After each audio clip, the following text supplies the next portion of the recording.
This is the almighty Hoonicorn, or specifically the V2 version. This one is a returning car and you can get it for 20 points in this week's festival playlist. As for the V1, I don't know when that will be back next, but hopefully soon. This thing boasts a whopping 1,400 brake horsepower, 1,200 foot-pounds of torque, and is also a little hefty at just a shade under 3,000 pounds with a 6.72 litre engine. As far as I know, this thing was converted from a 1960s Ford Mustang Fastback. I'm not sure if that's the exact one they used, but I've got to say it does look pretty good, and the team did a very, very good job over at Hoonigan building this thing. Going to the inside, we've got a few dials and many buttons, and of course, let's go ahead and take a listen to this wonderful thing.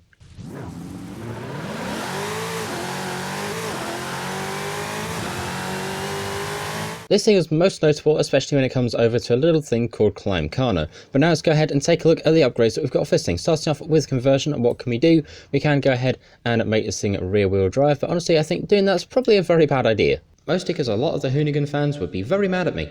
As for engine upgrades, we have just one, and that is to add, of course, a little bit of anti-lag to those turbos and make this thing look really mean. And despite the fact this thing's pretty light to start with, we can go ahead and make it even lighter at 2,756 pounds. Now it's a very interesting car because while yes it does start off with an awful lot of power, there really isn't much that we can do to it in terms of upgrades. We can go ahead and throw in a 4-speed drift transmission if you want, and I'm definitely going to go ahead and actually do that. We're also going to go ahead and throw in a diff for this thing, but well, I don't exactly know how we can tune this thing much. Now I know a lot of you are probably wondering where Max Jr. is this week. Sadly it's been very busy, plus this is a returning car, so well, maybe next week we shall have some tunes from Mac, but for now we've got to deal with me. But with all these upgrades applied, we are currently at £2,728 with a whopping 1,400 brake horsepower. Of course, however, because I'm the one that's upgrading it this week, I've also got to sit here and tune every single individual tune, which should be very interesting indeed. Which means if it goes wrong, I've only got myself to blame. Now, in terms of paint for this thing, we've got nothing in advance, and I believe only one manufacturer colour, which is this absolutely fantastic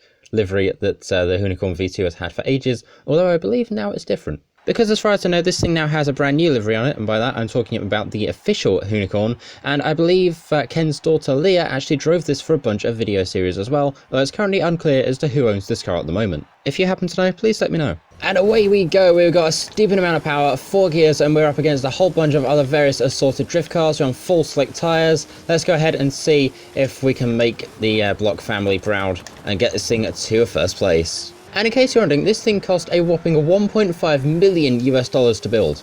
Yep, you heard that right, 1.5 million, which is roughly this in pound sterling. However, as far as I'm aware, you can't actually buy this car.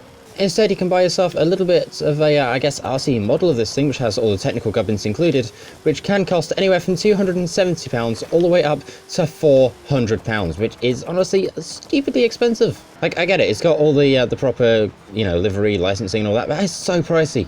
Also, as this video is uploaded, I believe it has been roughly around a year since we lost Ken Block, which is, to be quite honest, I still can't get over that. That is honestly kind of devastating. Anyway, 95%, 1 turn left to go. The finish line is right there, and across we go with a very well-deserved first place and a time of 1 minute 45, which I think might be our fastest yet.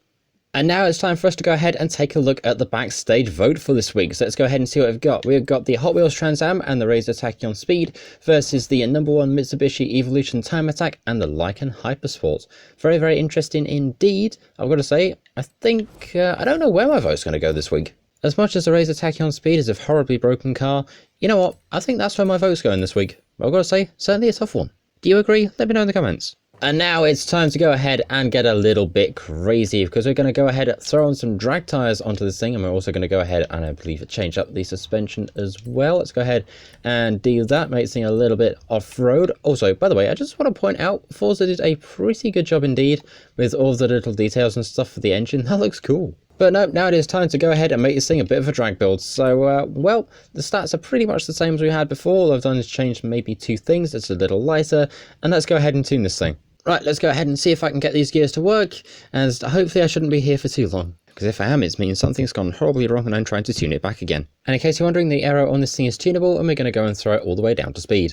So here we are now over at the back of the Festool. You might notice a little bit of a difference in the paint. If you know, you know. Let's go ahead and see, do we get a little bit of a wheelie check out of this thing?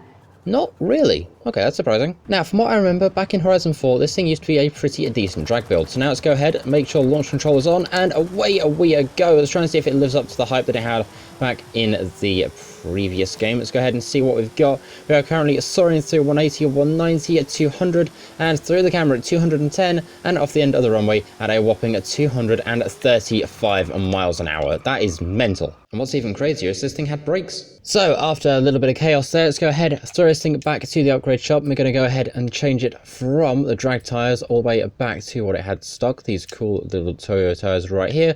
And I'm also going to try and see if I can sort these rims out, because I need to make sure they match. Okay, it's not exact, but it's as close as we're going to get. Right, let's go ahead, throw this thing back onto some proper suspension. And now I'm going to go ahead and also, I think while I'm here, go ahead and change the gearbox as well to its stock 6-speed. Because this thing's about to be a top speed build, and hopefully it should go well. If it doesn't, I'm going to panic. Although in the process, somehow I've made this thing even lighter. And now I've got to go ahead and tune all this all over again.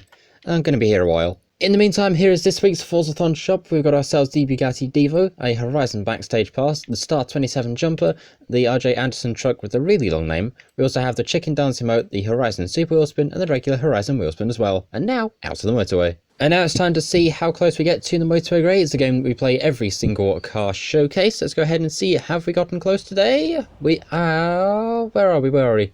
We're actually quite a fair bit ahead of it. Oops. Gonna have to back up quite a while here. Right, here we are now over at the edge of the motorway. Let's go ahead, get ourselves on launch control, and away we go! 1,400 brake horsepower, and hopefully this should be a pretty good top speed run indeed. I've got a lot of hope for this thing, because it is honestly, if it's good enough for Ken, it's good enough for me. As if I said that, I started going off-road over grass. Oh dear. And out the speed zone, 260.11 miles an hour, pretty decent indeed. We've still got a downhill and speed camera to do, so hopefully it should be a pretty speedy down there as well. Though to be fair, it's pretty quick already. And any second, through the camera we go, 268.64, going downhill, 270 at 271 maybe? Nope, just a flat 270, which out of this thing is honestly absolutely insane. And now we've got one thing left to do, and it's this car's favourite. Oh hey look, it's the V1. Fun fact, if you ever wanted to own one of these, I wish you the very best of luck, because only one exists. Right, let's go ahead and throw this thing into the drift zone and see just what it can do with that insane amount of power. We are very, very sideways. I'm actually having to drop a gear for this to make sure we get out of here. 41,097 points on run number 1. From a legend like this, I'd expect nothing less. And now it's time for run number 2. We're going back the other way. It's been so long since I've drifted anything all-wheel drive properly. Let's go ahead and see what we get. We are very, very sideways. And out the other side at 38,986 points. Just keeping the standard high, as you do. And there we go. That is the Hoonicorn V2 in Forza Horizon 5. What a car it is. Only 20 points and definitely worth picking up, at the very least to add it to your collection. This thing should only take you roughly around half an hour to get, and definitely a worthy addition, as it is quite a good stunt car, especially when it comes to the PR stunts this week. In the meantime, that is this video. Thank you very much for watching. Feel free to go ahead and like, share, comment, subscribe, all that cool stuff. And of course, rest in peace, Ken Vlog. The stunt community will miss you greatly. But thank you very much for watching. Take out. See ya.